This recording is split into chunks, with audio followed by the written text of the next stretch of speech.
Nuk e di si kam jetuar gjithë këto vite.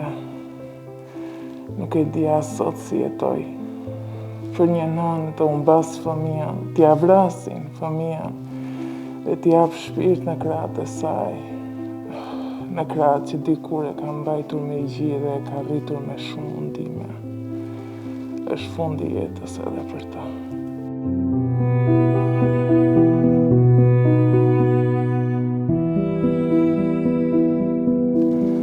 Atë natë vdiqja bashkë me të.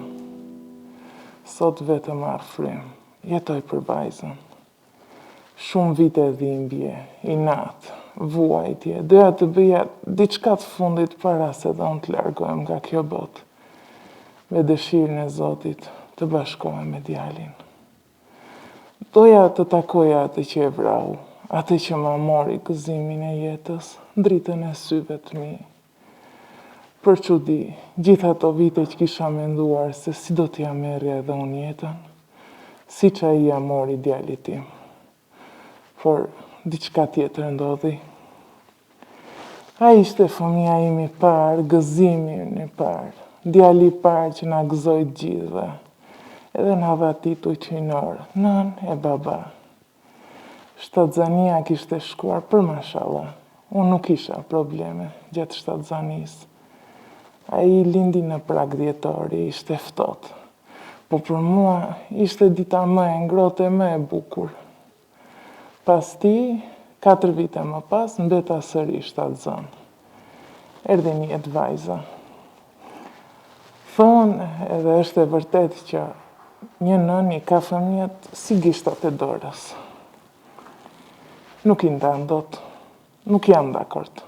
Të gjithë ne që jemi prindër e dim, thellë nesh, një nga fëmijët është më i veçantë se tjetri.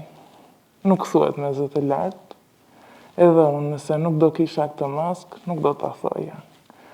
Por e vërteta kështu është. Mbase edhe e teproj që flas në emrin e prindërve të tjerë. Po për mua kështu ka qenë. Besoj edhe për shumë. Djalin e kisha si dritë në syve, edhe vajzën. Po kisha një fiksime, një dashurie për kujdesje më meraklie me djalin. Nuk dua të keq kuptojmë, lutem. Të dy i kam nxjerr nga ky shpirt, i dua sa jeta, edhe pse djalin nuk e ka më. Por lidhja me të ka qenë më e veçantë. Më duket sikur e doja më shumë, sikur e dua edhe më shumë tani.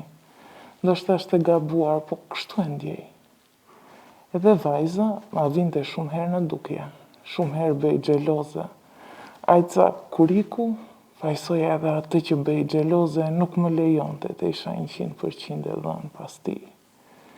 Po kuptova që isha në efektin e dhimbjes, kudo, te kushdo, gjeja diçka. Nuk shikoja më, qoftë ajo fëmia im, burri im, apo familja ime. Të gjithë u zeruan. Më iku ai, të tjerët në atë kohë nuk merrnin fare vlerë në sytë e mi. Në ditëlindjen e tij të 18 i blem një makinë. Kishte kohë që e kërkonte. E bashkëshorti nuk donte t'ja merrte me idenë se ishte akoma i vogël. Por unë e binda se duhet t'ja merrnim. Ai nuk ishte qenë asnjëherë djalë problematik. Në shkollë shkonte mirë, nuk ishte as me 10, po si të gjithë djemë që janë pak neglizhent, me ziulen të bëjnë detyrat. Ëndra e tij ishte të bëj jurist, avokat. Dhe ajo i doli, juridiku. Por nuk ul dot as në auditor. Në shtator të vitit që do bënte 19 vjeç, ma vran. Në shoqëri nuk ishte problematik, nuk shoqëroi me shok të këqij. Kishte nisur pinte cigaren, fshorozi nga bashkëshorti. Por unë e dija edhe ja vija moshës. Kishte nisur të kishte edhe ato pëlqimet e para. Fliste shumë e mua kur ishte më i vogël, po kur bëri 18 vjeç nuk e di. Se dia ju ndodh edhe familjeve të tjera, që duket sikur djem ndajnë me thikë. Hynë e një moshë që duket sikur janë burra. Sikur nëse flasin me maman, ju duket se është djalë mamaje ky. Se di tani, por para 10 vitesh kështu ka qenë me të. Kishte një shoqe në gjimnas, kur ishte më i vogël, ndoshta 16 vjeç. Dashuriçka adoleshentësh. Pastaj njohu një vajzë tjetër, vitin që na ra mortja në shtëpi. E shikoja, mbyllej në dhomë, fliste deri natën vonë. E pyesja, nuk më jepte sqarime, po sërish as javija veshi me kë fliste, kush ishte ajo, sepse i gjera moshe. Nuk doja asnjëherë të ndikoja në jetën e tij. Ku e dija unë që ajo do ma fuste djalin edhe. Shkak ishte ajo, e dashura, që ky mendonte se kishte vetëm djalin tim. Po ajo luante me disa porta, me shumë porta. Nuk dua të flas keq për të, as ta ofendoj asgjë, se dhe ajo e ka një familje. Edhe ajo sa vjeçe ishte atëherë, as 18 nuk ishte. Megjithatë, ajo ishte molla e sherrit. Edhe pse ja kishim marrë makina, nuk e linim teste shumë në Tiranë, që nuk lexonin për adoleshent që ecnin shpejt. Ndaj mundoheshim t'ja linim me mas. Bashkëshorti më shumë, sa unë nuk ja bëja do dysh. Gjeja justifikim, nuk donte bashkëshorti edhe ashtu bëhej. Atë pasditën e fundit që e pash. Na kërkoj të merr një makinën për të shkuar një fest ditëlindje, ai duhej makina, të merrte disa shok me vete. Me që se ishte larg, nuk donin të iknin me taksi. E mbaj mend si sot, unë po bëja darkën në kushinë, burri ishte në divan duke parë televizor, ndërsa vajza merrej me detyrat. Në atë tavolinën e bukur aty ngjitur me mua. Tjani ishte te koltuku me celular në dorë. Bashkëshorti i tha, për herë të parë, po. Unë si asnjëherë, sikur mu zu fryma, diçka ndjeja mu këtu në i gjokës, mu bë si gung. I thash, merr një taksi, mam, se kush e di kur ktheheni, mos pini ndonjë gotë e jeni më mirë me taksi. Ai vazhdoi këngulte. Burri u kthye nga unë, e nuk po kupton të pse unë si asnjëherë po bija rezistencë. Nuk e di, diçka më thoshte, jo, mos e lër. Zemra nënës, e ndjeja diçka, po prap hiqja mendjen, i tha vetes budallaqe, mos ja ndill djalit. Doja ta hiqja nga vetja si barë, mu duk sikur sa më shumë e mendoja për atë gjendje ankthi që po përjetoja, aq më shumë duket sikur ja ndillja. E pranova që mu thaft goja, si nuk ndoqa instiktin e nënës. Zoti më dha shenjë në atë moment, edhe unë nuk ja fal vetes që nuk e dëgjova. Se ne ndonjëherë presim Zotin të na flas në vesh. Jo, janë shenjat, gjërat, ndjenjat, zemra e nënës e di gjithmonë, ajo e di. E ndjen, nënat më kuptojnë, ne e ndjejmë. Atë natë, ai doli nga ora 9, hëngri darkë, ulëm hëngrën darkë të 4. Kishim shumë kohë që nuk uleshim tavolinë të gjithë. Ndoshta edhe kjo ishte një shenjë. Çdo gjë në atë ditë ishte një shenjë.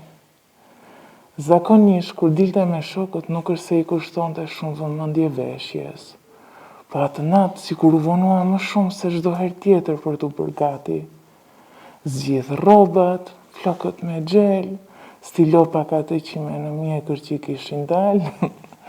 E pash, e vëra re dhe para se të dilte, e shoqërova në korridor. I thash, pas keni edhe shoqe sot, jo vetëm me shok. Ai qeshi, më futhi në ball. E unë e tërhoqa fort pas vetes.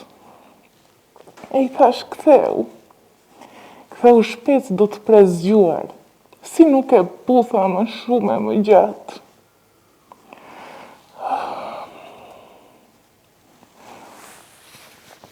Nuk e dija, që ajo ishte era e fundit që e shihja.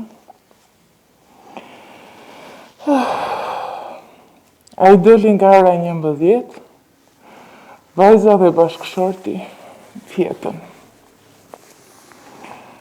Unë nuk ushtriva, i kisha si çdo orë që kalonte nga telefoni. I hoqa mendimet nga koka. Shkova nga ora 12 të shtriesha, ndeja besoj as më shumë se 20 minuta u qova. Ma merrej fryma. Pash orën 12:30. Marrë telefon djalin ta pyesja sa do vonohej. Nuk më përgjigj. Nuk i rashmë, nuk doja ta vija në siklet me shokët. Apo me shoqet, me këdo të ishte, mendova, nuk është i vogël që mamaja po e merr telefon. Nuk ushtriva më, ndenja në sallon, hapa televizorin kot për zhurmë. E po prisja që të kërciste Chelsea në derë. Ora po kalonte, shkoj 1:30, në 2 pa qerek e mora sërish telefon. Nuk ma hapi. E mora sërish 1, 2, 3, herën e 4, telefoni u hap. Nuk ishte zëri djali tim. Aty që te kalo e para nga ana tjetër e telefonit, gati sa s'më ra infarkt. Diçka kishte ndodhur. Mbaj mend vetëm që më thanë se janë ishte në urgjencë. Ishte ndodhur një sherr në lokal. Mos u shqetësohesh mirë, më tha shoku i tij që kishte hapur telefonin. E dija që asgjë nuk ishte mirë, nisa të qaja me ulërima. Burri dhe vajza u zgjuam si qishim, ashtu si qisha me këmish natë, shkuam në spital. Djalin po e bënim gati për operacion. Qava turmën, nuk shia asgjë në këto momente. Vetëm kur shikoj djalin në barel, i rrethuar me shumë gjak, u turra drejt tij. Munduan shumë vetëm më mbanin, pa asgjë nuk e ndalje nën. Atje e kuptova sa forcë kisha. U hodha mbi të, a ishte akoma i ndërgjegjshëm, i pafuqishëm. Hapë sytë më njohë, tha vetëm, mami, më fal. E futën në sallë. Nuk ja doli më. Nuk ja doli më. Kishte marrë goditje në zemër, mu në zemrën e tij të bardhë të pafajshme. Atë natë nuk e di çfarë ndodhi, e humba. Në mëngjes edhe unë u zgjova në krevatin e spitalit. Kisha pësuar një krizë. U zgjova e lutesha të ishte ëndër. Po jo.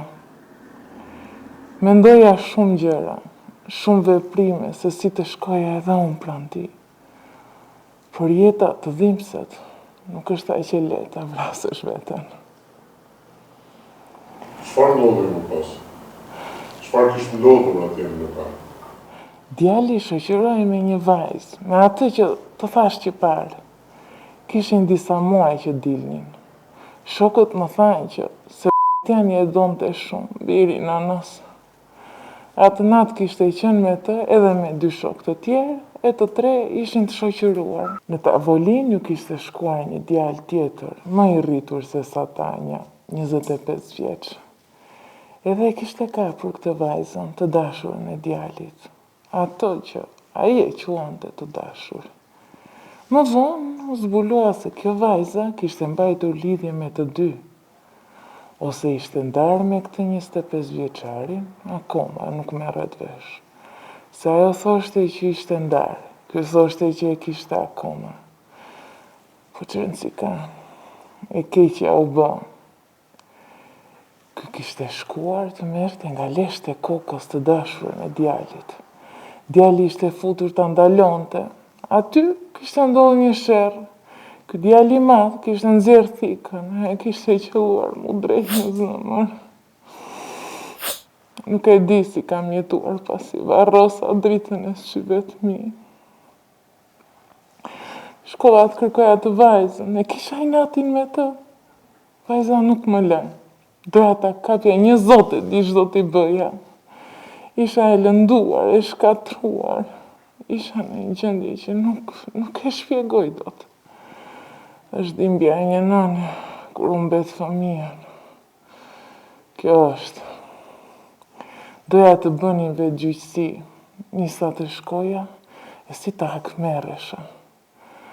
Shumë gjëra për cilat sot nuk jam krenare, as dua ti mendoj. Djali që ngriti thika mbi djali tim u dënua, shkoj në burg, aty është akoma.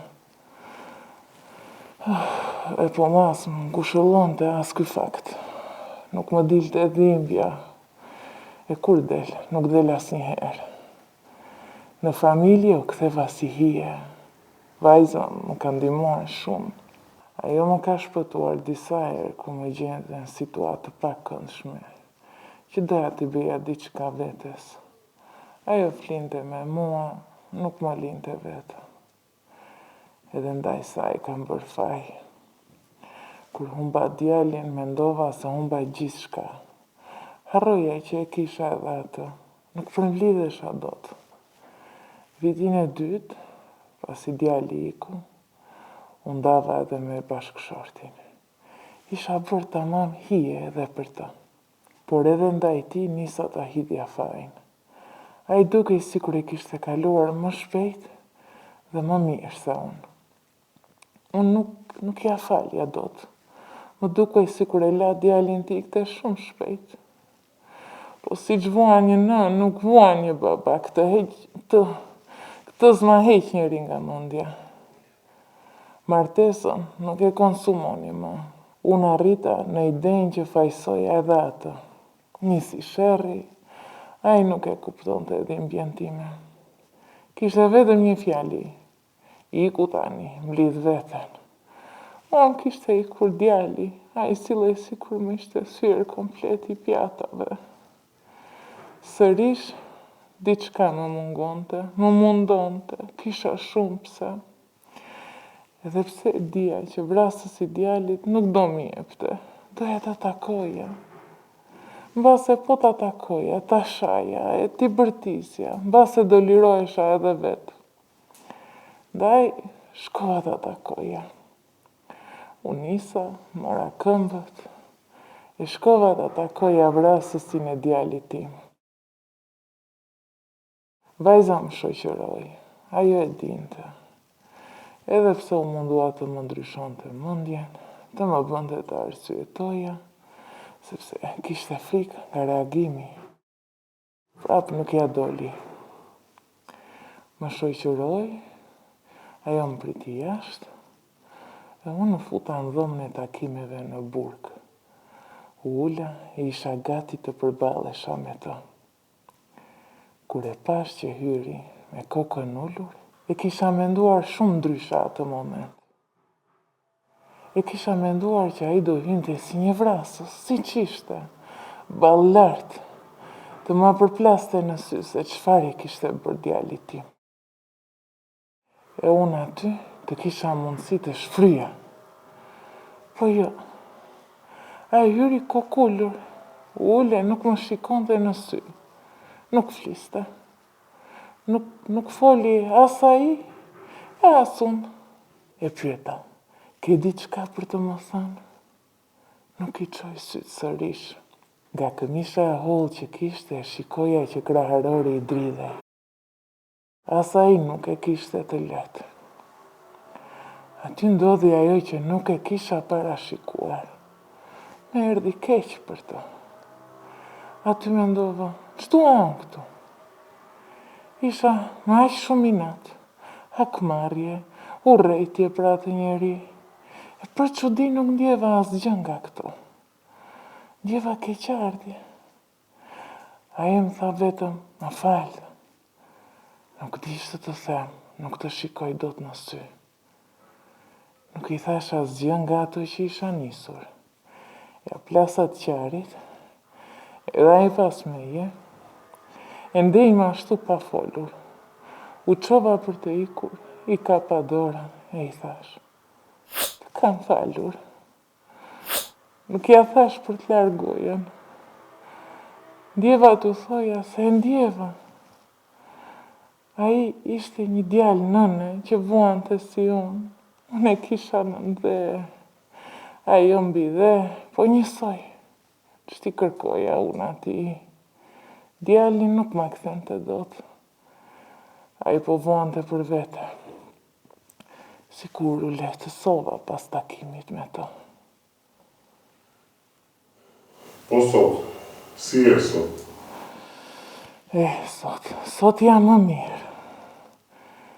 Mirë aq sa mund të jetë një nënsi unë. Që gjysmën e zemrës nuk e ka. Nuk i gjon zërin. Po kam nisur të jetoj. Të jetoj me idenë që ai është me mua në çdo hap. Dhoma e tij është e paprekur. Rrobat nuk ja kam ngacmuar. Këtë nuk e kam pejkaluar dot. Sa aty shkoj edhe flas me to. Më duket sikur është aty, gjej ngushëllim. Unë vjen e ti nuk e kam pejkaluar. Nuk ka lënë kurrë. Kam bërë paqe me këtë. Jam mësuar të jetoj me mungesën e tij, deri ditën që do ta takoj. Se di kur e ka shkruar i madhi Zot. Shqyqyri kam hequr mendimet negative për t'i bërë diçka vetes. E kam kaluar, po i kene ti, jo. Nuk e pranoj dot. Kam akoma pse. Nuk mi jep dot njeri. Pse mua, pse atë, pse neve.